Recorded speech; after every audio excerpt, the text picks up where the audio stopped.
Mark Zuckerberg a annoncé vouloir transformer Facebook. Il en a donc changé le nom, ce qui nous a donné une bonne série de mèmes bien rigolos.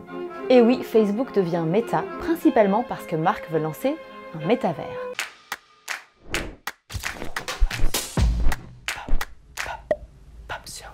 Un métavers, c'est un univers qui mêle réalité virtuelle et réalité augmentée.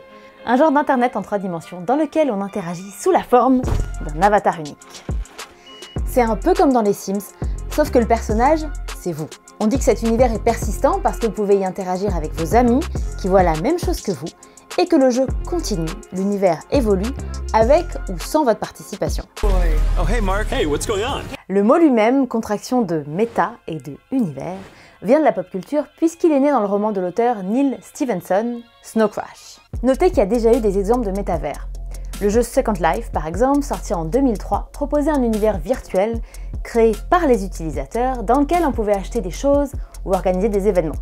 À l'époque, on parlait d'ailleurs déjà de métavers. Facebook reprend le flambeau, mais n'est pas le seul à se lancer. Microsoft ou l'éditeur de jeux vidéo Epic Games avec Fortnite se sont déjà lancés dans l'aventure.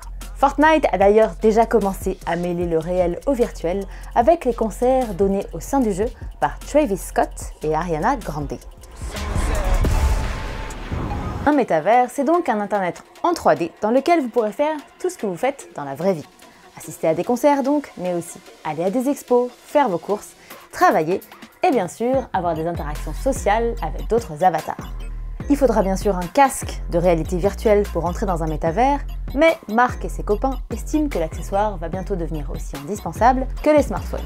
Les métavers, c'est donc la promesse de vivre des expériences immersives incroyables et au passage de révolutionner notre façon d'apprendre et de nous cultiver. Nice job, team! Bien sûr, il ne faut pas oublier que c'est surtout une bonne solution pour faire un max de monnaie, puisque le marché du métavers s'élève déjà à plusieurs dizaines de milliards de dollars. Après tout, quoi de plus alléchant pour les annonceurs qu'un monde parallèle virtuel?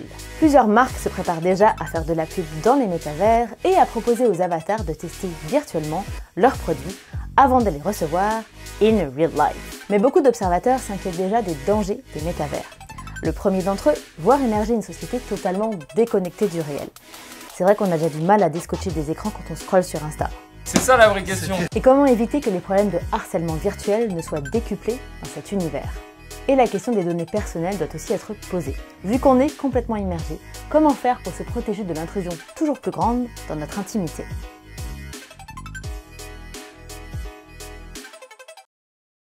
Quand on meurt dans le métavers, on meurt dans la vraie vie.